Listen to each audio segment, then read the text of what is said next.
स्वागत है। आपके साथ मैं हूं संतोष गंगवार। डॉक्टर अंबेडकर के अपमान और सम्मान के नाम पर संसद से सड़क तक हो रही सियासत आज अपना हर स्तर लांघ गई। आज राजनीतिक पार्टियां संसद भवन परिसर में धक्का मुक्की पर उतर आई। बीजेपी राहुल गांधी पर धक्का मुक्की करने का आरोप लगा रही है और इस धक्का मुक्की से घायल होकर बीजेपी के 2 सांसद अस्पताल पहुंच चुके हैं। बीजेपी सांसद प्रताप सारंगी के सिर पर चोट लगी है। सांसद मुकेश राजपूत भी अस्पताल में भर्ती हैं। इधर राहुल गांधी कह रहे हैं कि उनके घुटने में चोट है। खड़गे को धक्का देकर गिरा दिया गया। कांग्रेस अध्यक्ष मल्लिकार्जुन खड़गे ने कहा है कि हम शांति से प्रदर्शन करने आए थे, लेकिन बीजेपी ने मसल पावर दिखाई। बीजेपी की अनुसूचित जनजाति महिला सांसद ने राहुल के अशोभनीय व्यवहार की शिकायत राज्यसभा चेयरमैन से की है। मामला थाने पुलिस तक पहुंच गया। राहुल गांधी के खिलाफ हत्या की कोशिश से लेकर भारतीय न्याय संहिता की 6 अन्य गंभीर धाराओं में शिकायत दर्ज की गई। कांग्रेस वालों ने अलग से शिकायत की है। इधर पटना में आरजेडी अध्यक्ष लालू प्रसाद ने अमित शाह से इस्तीफे की मांग करते हुए विवादास्पद बयान दे दिया। लालू प्रसाद ने आपत्तिजनक शब्द का इस्तेमाल करते हुए कह दिया कि अमित शाह अंबेडकर से घृणा करते हैं। लालू प्रसाद के बयान पर डिप्टी सीएम सम्राट चौधरी ने पलटवार करते हुए उन्हें खजाना चोर और राजनीति पर भद्दा दाग तक कह डाला। और यह सब बाबा साहेब के मान सम्मान और अपमान के नाम पर हो रहा है। सवाल है कि कौन संविधान का रखवाला और कौन धज्जियां उड़ाने वाला। सवाल आज यह भी पूछेंगे कि क्या देश में अंबेडकर के नाम पर सिर्फ वोट बैंक की राजनीति हो रही है या सियासत के पीछे संविधान के सम्मान की भी सोच है। क्या संसद से सड़क तक छिड़ा संग्राम SC, ST और OBC के वोट बैंक के लिए है या फिर संविधान या फिर बाबा साहेब के सम्मान का भी राजनीतिक दलों को जरा भी ख्याल है। सीधे आज के सवालों पर आते हैं। डिबेट में हम आज पूछेंगे कौन संविधान का रखवाला, कौन धज्जियां उड़ाने वाला। क्या अंबेडकर के नाम पर वोट बैंक की सियासत हो रही है, राजनीति हो रही है? संविधान की सम्मान की सोच कहां है? क्या SC, ST, OBC के वोट की लड़ाई चल रही है? गणतंत्र के 75 सालों में ऐसी तस्वीर क्या संकेत दे रही है? डिबेट की शुरुआत करें उससे पहले मेहमानों से आपका तारुफ करा दे, परिचय करा दे। सत्ता पक्ष की ओर से बीजेपी प्रवक्ता सुमित शशांक और LJP रामविलास के प्रवक्ता धीरेन्द्र कुमार मुन्ना जी जुड़ रहे हैं, तो विपक्ष से कांग्रेस प्रवक्ता ज्ञान रंजन जी और आरजेडी प्रवक्ता सारिका पासवान जी जुड़ रही है। डिबेट की शुरुआत कांग्रेस प्रवक्ता ज्ञान रंजन जी आपसे। संसद भवन तर्क वितर्क के साथ अपनी बात रखने के लिए होता है। अगर आपको अंबेडकर पर बहस करनी थी तो संसद के अंदर करते, संसद के बाहर प्रदर्शन और फिर हाथापाई, ऐसा क्यों हुआ? संतोष जी, मैं आपको थोड़ा सा रिकैप कर देता हूं। सदन के अंदर, जिस सदन के अंदर हमें संविधान के तहत सदन चलती है, उसी के अंदर केंद्रीय गृह मंत्री जो है अमित शाह जी एक विवादित बयान देते हैं। अंबेडकर साहब की इज्जत की ताड़ कर देते हैं, जैसे वो संविधान का गला घोटते रहते हों। ठीक अगले दिन आप देखोगे तो सत्ता पक्ष के लोग लेके बैठ गए और नारे लगा रहे थे। इसको स्वांग रचना कहते हैं। स्वांग रच रहे हैं। प्रदर्शन हम लोग कर रहे हैं, हम लोग को करने देना चाहिए। और जिस तरह से मकर द्वार के पास ये घटना घटी, उसमें तो मैं ये कहूँगा कि ये साजिश थी कि हमारे नेता राहुल गांधी जी और खड़गे जी पे जानलेवा हमला करने की साजिश थी। वो तो धक्का मुक्की में वो से बाल बच गए। मैं तो घोर निंदा करता हूं। जिस तरह से सदन में संविधान का गला घोट रहे हैं, सड़कों पे भी संविधान की धज्जियां उड़ा रहे हैं और ये लोग कई बार कर चुके हैं। ऐसा नहीं है कि ये पहली बार है। मैं आपको कुछ चीजों को फिर से बताना चाहता हूं कि आप ये देखिए, क्या ऐसा जरूरत था कि आप जब समय हो रही है सदन में कार्यकाल की, हम जा रहे थे तो उस समय रोका रोकी। आप ये समझिए कि उनकी स्वयं थी कि यहाँ मुद्दा क्या था। ये DNA है उनका कि अंग्रेज के अनुयायी रहे ना। पहले थे अंग्रेज क्या करते थे, डिवाइड एंड रूल। अब बीजेपी क्या करती है, डाइवर्ट एंड रूल। असली मुद्दा था अमित शाह जी का इस्तीफा। अगर इस्तीफा नहीं दे रहे तो उन्होंने स्वांग रचा, ये परपंच रचा और एक कहानी रच डाली, तो उन्हें डाइवर्ट करने की कोशिश किया। हम तो शुरू से हमारे राष्ट्रीय अध्यक्ष ने मांग किया है कि अमित शाह जी को, प्रधानमंत्री जी ने से रिक्वेस्ट किया है कि अमित शाह जी को बर्खास्त करें। मुद्दा तो ये था, लेकिन वो बैकफुट पे आना नहीं चाहते क्योंकि संविधान को मानते। जो उन्होंने बयान दिया था उसमें देना है कि उन्होंने संविधान में अंबेडकर जी की बेइज्जती की है। क्या कहा?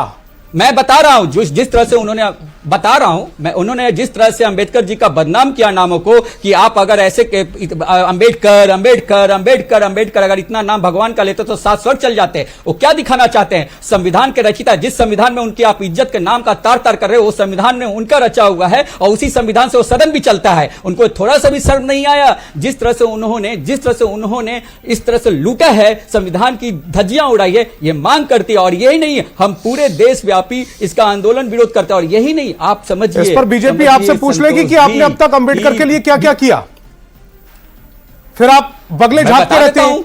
हमने लॉ बता देता हूं, लॉ मिनिस्टर वो बने, संविधान उसका जो शिल्पीकार थे चेयरमैन वो बने, हमने उनको तो सारी चीजें दी। आज उनके खिलाफ प्रचार भी कांग्रेस ने किया। 1952 में उन्हें चुनाव हरवाने का काम किया, 1954 में उन्हें उपचुनाव हरवाने का काम किया, ये भी उसमें सम्मिलित कर ले। अरे भाई कैसे ये कहा, ये तो आप गलत तथ्य कर रहे हैं ना कि हराने का काम किया। That is wrong Santosh ji. ये आप नेहरू जी ने उनके खिलाफ चुनाव में हार गए तो हमने नेहरू जी ने उनके खिलाफ में प्रचार किया था, अपना प्रत्याशी उतारा था।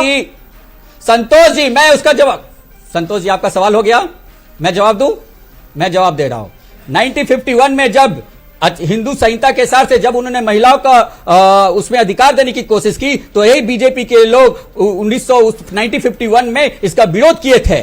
शुरू से ये उन लोगों का विरोध करते हैं। आज नहीं, ये पहली बात नहीं है। जिस तरह से सुन लीजिए संतोष जी सुन लीजिए, 1951 देश जब से आजाद हुआ 52 साल तक आरएसएस ने देश के झंडे को फहराया नहीं था। ये संविधान का उल्लंघन नहीं है। तो ये क्या है? हर तरह इनका डीएनए है, संविधान विरोधी है, ये संविधान के करते हैं। और जिस तरह से हमारे नेता को, जिस तरह से राहुल गांधी पे आज और खड़गे जी पे आज हमला किया गया, उनकी नेता प्रतिपक्ष है, उनकी अपनी एक कैपेसिटी है और उसके बाद भी इन लोगों ने 70 मीटर की दूरी पर उनकी जान जा सकती थी। उसकी जिम्मेवार कौन होगा? पहले बीजेपी की तरफ को जाती है और उस दौरान दोनों में जो घटना हुई है रास्ता है, कांग्रेस के नेता पहले बढ़कर बीजेपी की तरफ जाते हैं।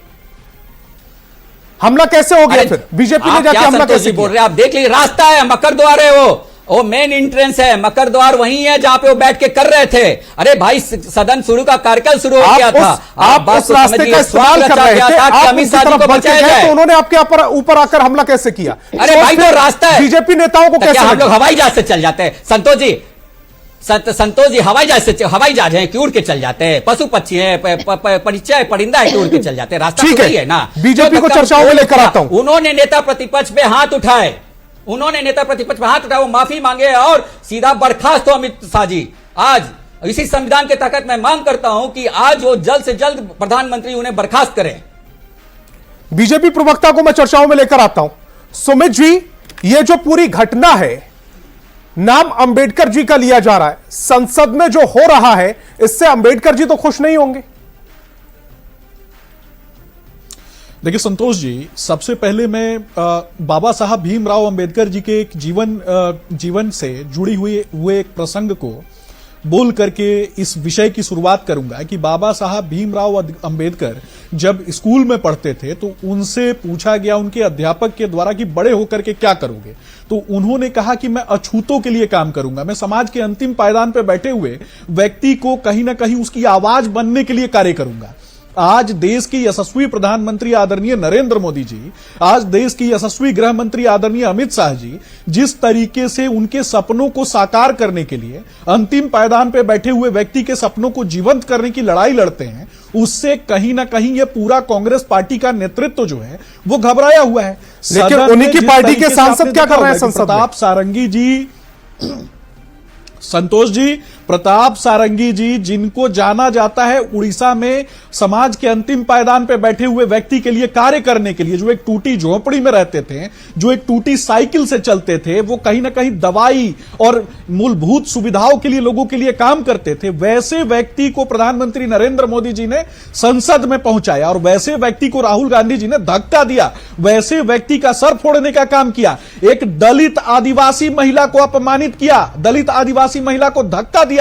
ये भी पूरा देश देख रहा है। मैं तो उस प्रसंग की भी बात दिया या वो वहां से गुजर रहे थे, धक्का लग गया, उसमें गिर गए। लोगों ने टॉयलेट में बंद किया था संतोष जी, पहले आज की घटना पर आते हैं ना, को इन लोगों ने टॉयलेट में बंद किया था। मैं ये पूछ रहा हूं, किसी कमरे में नहीं बंद किया था, टॉयलेट में धक्का लग गया, वो गिर गए, चोटिल हो गए, ये हुआ या धक्का दिया? दिखाना चाहते थे संतोष जी, संतोष जी, सीताराम केसरी को टॉयलेट में बंद करके दिखाया गया कि ये तुम्हारी जगह है। ये दलित और आदिवासियों को उनकी जगह दिखाई गई थी इनके द्वारा। और मैं आपसे सिर्फ इतना कहूंगा कि जिन लोगों ने बाबा साहब अंबेडकर जब शेड्यूल कास्ट फेडरेशन पार्टी से चुनाव लड़ रहे थे, उनको हरवाने का काम किया गया ताकि उनका कद नेहरू जी से बड़ा ना हो जाए। और उन्हीं का नाम लेकर के उनकी मूर्ति को जिन लोगों ने हटवाया, उस पर भी तो चर्चा होनी चाहिए, लेकिन उस पर चर्चा नहीं होती है। दलितों का अपमान और दलितों के अपमान के पश्चात समाज के अंतिम पायदान पर बैठे हुए व्यक्ति को कहीं ना कहीं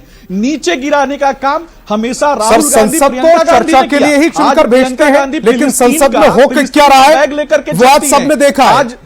चलिए सारिका पासवान जी का रुख करूंगा। सारिका जी, लालू प्रसाद यादव जी को क्या हो गया है? इतने बड़े नेता हैं, आइकॉन है बिहार के, और यह भाषा को क्या हुआ उनकी अचानक से?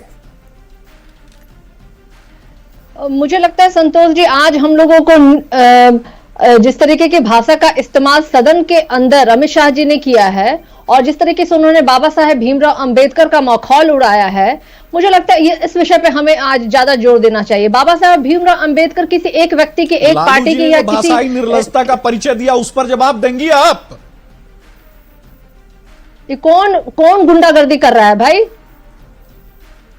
कौन गुंडा आ गया है? लालू जी जो गुंडागर्दी कर रहे थे वो तो कम से कम यहाँ पे भाषा का परिचय दे अपने। दलितों का अपमान जिसने किया उस पर चर्चा होगी कि नहीं होगी? करते थे यही सुमित शशांक जैसे लोग दलितों को कभी बोलने का मौका नहीं देते थे और इन्होंने शोषण किया और ये अपनी संस्कार दिखा रहे हैं, अपनी परवरिश दिखा रहे हैं।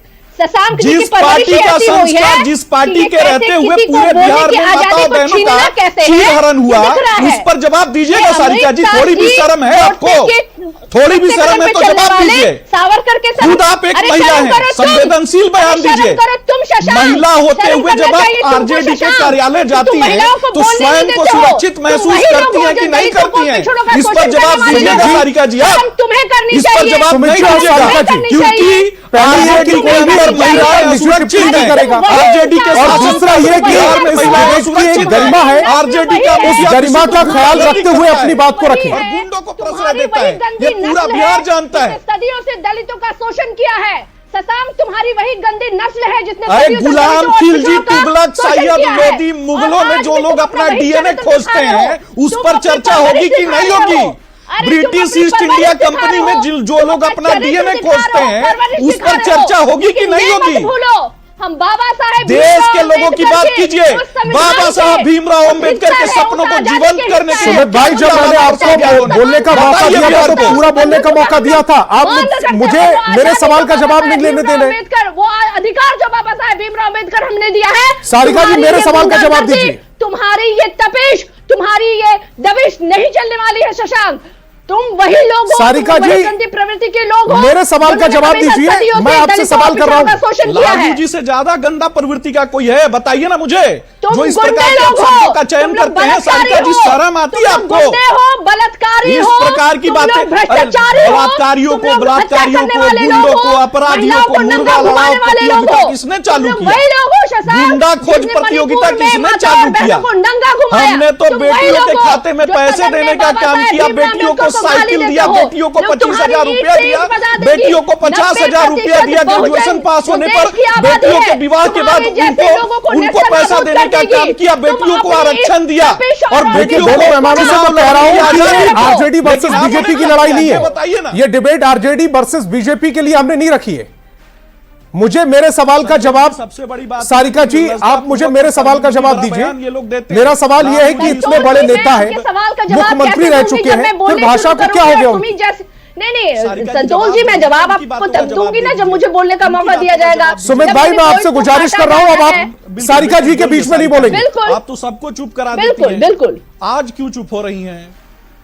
सारिका जी जवाब दीजिए। ये पागल है, ये मेंटली रिटार्डेड आदमी है भाई। मुझे ये लगता है मानसिक रोगी है ये इंसान, जो इस तरह से लगातार बोला जा रहा है के बावजूद भी नहीं। सारिका जी आप मेरे सवाल का जवाब दीजिए। बिल्कुल संतोष जी, मैं आपको बताना चाहती हूँ कि बाबा साहेब भीमराव अंबेडकर जिन्होंने संविधान की रचना की और उन्होंने संविधान का प्रारूप ऐसा बनाया जिससे कि समस्त भारतवासियों को न्याय, समानता, स्वतंत्रता और बंधुत्व का उसमें एक समावेश था। और बाबा साहेब भीमराव अंबेडकर कोई भाजपा के या किसी अन्य पार्टी या किसी अन्य के नहीं है, उन्होंने सबके लिए बराबर सोचा। लेकिन सबसे आश्चर्य की बात है वो सदन जहां की सांसद लोग, विधायक लोग, तमाम लोग जो है संसद भवन में प्रवेश करने से पहले वही बाबा साहेब भीमराव अंबेडकर जी के लिखे गए संविधान की कसम खाते हैं। उसी सदन के अंदर जिस तरीके से अमित शाह जी ने यह कहा कि आजकल फैशन हो गया है अंबेडकर अंबेडकर अंबेडकर, इतना नाम तो अगर भगवान का लिया होता तो 7 जन्मों के लिए आपको स्वर्ग की प्राप्ति हो जाती। तो मैं बताना चाहूंगी कि अंबेडकर जी का नाम हम लोग कोई फैशन में नहीं लेते हैं। बाबा साहेब भीमराव अंबेडकर की मूर्तियों पे जो ये भाजपा नौटंकी और पाखंड करने फूल और माला चढ़ाने जाते हैं, उनकी पुण्यतिथि और जन्म तिथि मनाते हैं, तब ये पाखंड करते हैं, क्योंकि उनकी पाखंड वाला चेहरा जो है ना सदन के अंदर अमित शाह जी के बयानों में दिख गया। हम बार बार कहते थे कि भारतीय जनता पार्टी हमेशा से संविधान को समाप्त करना चाहती है, आरक्षण को समाप्त करना चाहती है, और ये इनके कुंठित और कुकृत जो चेहरा है वो सदन में अमित शाह जी ने दिखा दिया और स्पष्ट कर दिया कि ये कितने संविधान विरोधी है, कितने ये दलित विरोधी है, और इन्हें कितना ऐतराज है बाबा साहेब भीमराव अंबेडकर के न्याय वाले संविधान से, उनके उस न्याय वाले व्यवहार से। धीरेन्द्र जी, आपको चर्चाओं में लेकर आता हूं। एलजेपी रामविलास के आप प्रवक्ता हैं। धीरेन्द्र जी, मेरा सवाल बड़ा सीधा सा है। अमित शाह ने कहा था कि अंबेडकर अंबेडकर अंबेडकर कहकर उनका नाम का इस्तेमाल करने का एक फैशन सा चल गया है। सारी पार्टियां तो वही कर रही हैं, और आज जो संसद के बाहर हुआ है वो भी क्या था? अंबेडकर जी का नाम लिया, उनके नाम पर अपनी सियासत चमकाने के चक्कर में मोहब्बत की दुकान चलाने वाले राहुल गांधी पर गंभीर आरोप लग गए, मुक्केबाजी हो गई, किसी का सिर फूट गया, किसी का कुछ हो गया, और ये सब संसद के अंदर हो रहा है। संतोष जी, कुछ राजनीतिक दल को दान के लिए ये भगवान दिखते हैं बाबा साहब, लेकिन हमारी पार्टी, हमारे नेता और करीब करीब हम लोगों से समानता रखने वाले दलों को ये वो भगवान नहीं तो भगवान से कम भी नहीं, जिसने संविधान दिया, जीने का अधिकार दिया, हम लोग बिल्कुल उनको भगवान ही मानते हैं। एक छोटा सा क्लिप काट करके उतना ही क्लिप दिया जाता है जितने से उनके चाहने वाले लोग, हम जैसे भगवान मानने वाले लोग आहत हो सके। दिखा करके जो कुकृत्य कांग्रेस ने किया और उसके साथ जो एक इकोसिस्टम उनका है, उनके साथ सुर में सुर मिला करके राह करने का प्रयास किया ताकि उनके चाहने वाले लोगों को उतनी बात सुनाई जाए जितना सुन के उनमें आपत्ति दर्ज हो। ये कांग्रेस क्लिप की राजनीति करती है। संविधान की बात करने लायक कांग्रेस है कहां? 1955 में इसी राज्यसभा में बाबा साहब ने कहा था, संतोष जी, असुरों के हाथ में संविधान लग गया है। 1955 में किसकी सरकार थी? यहाँ पे सभी विद्वान लोग बैठे हुए हैं, सभी जानकार लोग हैं। उनको ये पता था कि संविधान का गलत इस्तेमाल कांग्रेस पार्टी और उसके नेता करेंगे। पास बाबा साहेब को था। ये बात तो 1989-90 तक साबित हो गया ना।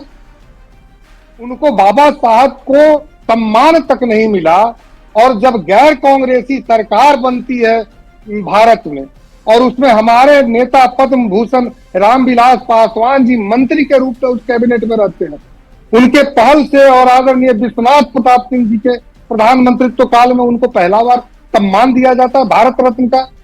तब जबकि 2-2, 3-3 प्रधानमंत्री कांग्रेस के खुद प्रधानमंत्री रहते काल में खुद को ले लिया। विश्वास नहीं था कि जब ये सच जनता के बीच में जाएगा तो उन्हें भारत रत्न नहीं दिया जाएगा।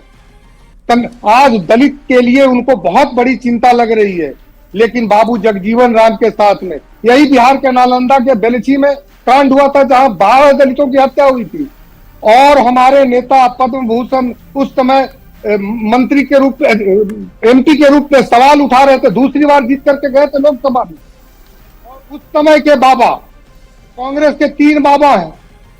बाबा थे संजय गांधी हुआ करते थे, बाद में राजीव बाबा हुए, आजकल इन लोग के बाबा साहब राहुल बाबा हो गए। इनको बाबा साहब अम्बेडकर से पर्सनल कब जा प्रेम रहे हो गया हैं। भाई? संतोष जी, और बीच मैं में बता टूटता रहा नहीं हूं हूं। कि अगर तब पर्सनल उनको जा रहे तो मैं इनको बता दूं तब उनको कि जिस संविधान की ये दो- बात कर रहे हैं दो- उसी दो संविधान मिनट में के लिए जगजीवन बाबू को उप मुख्यमंत्री उप प्रधानमंत्री जब बोल लूं तब बीच में बोलिए मीरा ना। जी को स्पीकर बनाया, पहली लेडी। ठीक है, जब मेरे मैं पास बोलूं समय की तब कमी है। आप मैंने पर्सनल तमाम गए, मेहमानों आप को का पर्सनल पक्ष गए। जानने की कोशिश की। सभी मेहमानों का बहुत बहुत शुक्रिया। सभी मेहमानों से मैंने पक्ष जानने की कोशिश की और मेरा सवाल यह है कि संसद में जब हम सांसद को चुनकर भेजते हैं तो जनता के मुद्दों को रखने के लिए भेजते हैं, हाथापाई के लिए नहीं भेजते। संविधान दिवस को लेकर 75 साल पूरे होने वाले हैं और ऐसे में जो आज की तस्वीर है वो ये सवाल पूछने को मजबूर होती है, 75 साल में हम कितने मैच्योर।